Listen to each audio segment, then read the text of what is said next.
Hello everybody and welcome to the WildWeiler Weekly Wrap. As always, I am WildWeiler.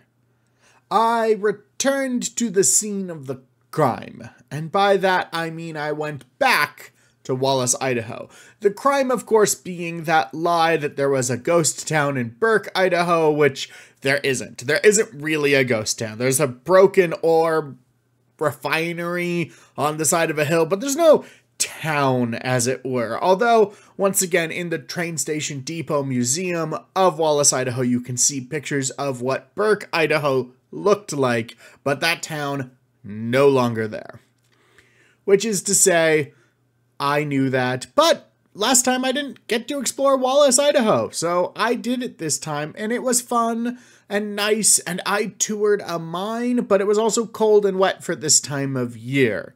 Now, the mine tour was interesting. It's really neat to see how vein mining is done, which is all we have here where I live, because we have precious metals like gold, silver, and then less precious metals like lead, and then arsenic, and a whole bunch of other stuff that you pull out of veins when you mine it.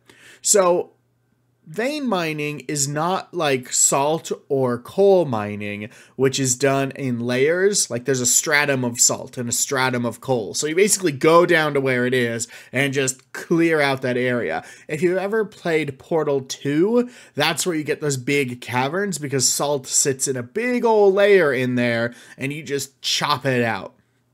Anyways, vein mining is a lot of lines and thin corridors that are hacked into the earth, and that's what most people envision when they think of mine, because they are the more visually interesting for a lot of ways they're used in like films and stories and whatnot. Although I will say in real life, I think like salt or coal mine is more visually interesting because it's a big underground cavern. And it's more like, I feel, what your D&D party stumbles into, oddly enough. These big underground sort of spaces, because, as you're seeing by the images coming up on screen, these are really narrow corridors. Like, these are really narrow. And this is actually the modern part of this mine. We did see a part that was over 100 years old, and it's not too much smaller. It is a bit smaller, but this was the sort of 70s, 80s, 60s, those era of this mine. Fun fact, the particular mine we were in was also at one point sort of a high school classroom, in that Wallace, Idaho had a sort of mining technology course in their high school, where if you took that for a semester and you passed, you were then ready to like work in the local mines, which I think is some pretty interesting in high school. Why don't you try out this career very risk-free, and if you don't like it, you don't have to do it, but if you do like it, we have a program that gets you a job and your basic training is done, which I think is really a type of education that we should invest more in. I don't know if this worked out super well for everybody, but I like the idea of sort of guilt-free trial education, and this was definitely that. Very hands-on. Kids learned how to use these tools in a safe environment, because classrooms are more tightly restricted than, say, actual mines. Anyways, I didn't get to do all of the things I wanted to do in Wallace, Idaho, unfortunately, so I think I have one more good weekend there that we can squeeze out of that lovely little town, but it was fun nonetheless, so I'll probably get one more Saturday out of it in the future. This week, I also put the finishing touches on versions of some custom data sheets I made for my Warhammer 40k kill team. I wanted to make sure that the sheets looked like they actually came from the Logistica, and they matched my kill team. They're a very hands-on paper prop that I like to spread out at the table that look very in-universe. It's really cool. You're seeing them on screen now, although I printed them on a much browner paper, so they look more documenty. The point is you can download them from my website. I have a link down in the description just directly to a documents and arts page and resources page, stuff like that. There will probably be more 40k stuff coming up as I make it there, if only because I like making physical props to hand people, and once I've made them, there's no point in not sharing them. So keep an eye out for that. Anyways, the link to these specific sheets are in the description. Finally, I watched the movie Atlas on Netflix. Atlas is functionally a classic trope. AI kills a bunch of people and retreats into the vast recesses of space kinda sci-fi story with Jennifer Lopez as the titular Atlas Shepherd. Only she can stop it, and she's here to tell us what for. The movie is big on mech fights and lasers and a whole bunch of just crunchy sci-fi stuff, and very light on plot and original ideas. But before I get to the movie, I do want to talk about the movie's critical reception. RogerEbert.com gave the movie 2 stars. Variety called it shrug-worthy, and AP News calls it a love story, which is just a complete misunderstanding of the movie itself in a very confusing and baffling way. Which leads me to ask, what the hell is wrong with movie critics these days?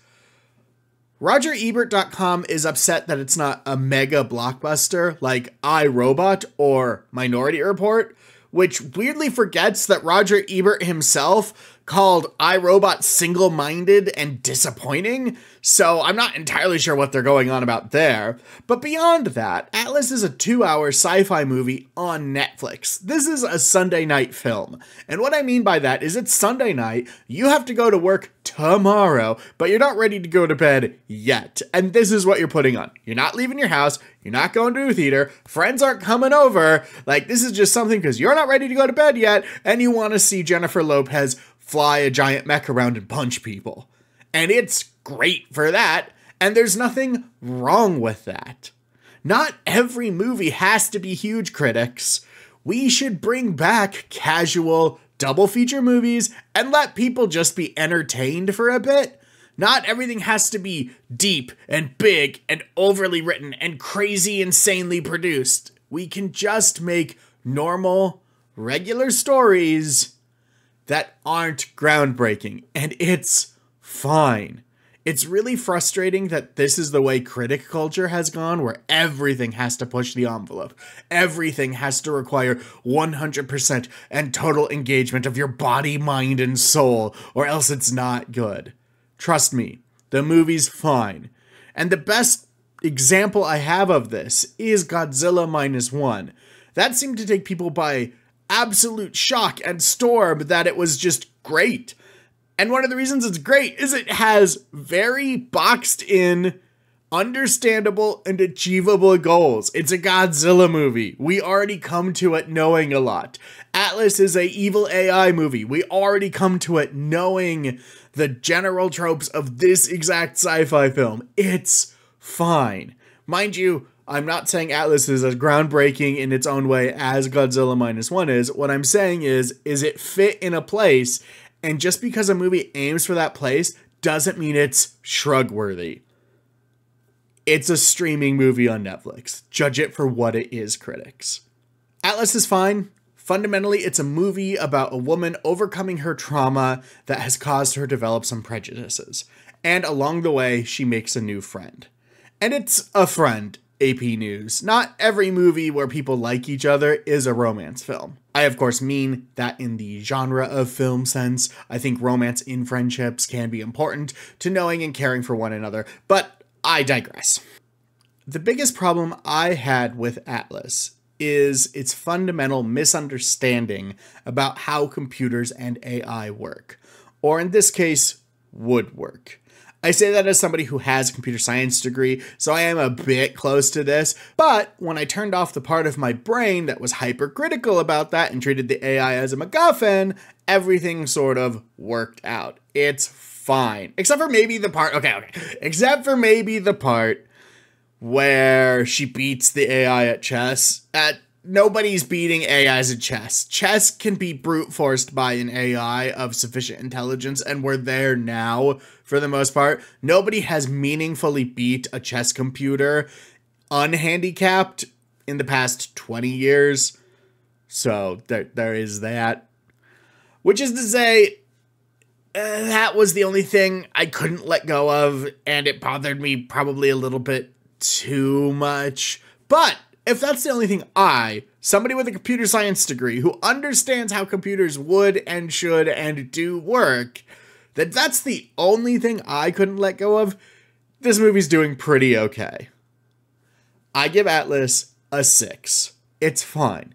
It's good. There's nothing fatally wrong with it. It's a modern double feature science fiction movie, and that should be celebrated, and more like it should be made.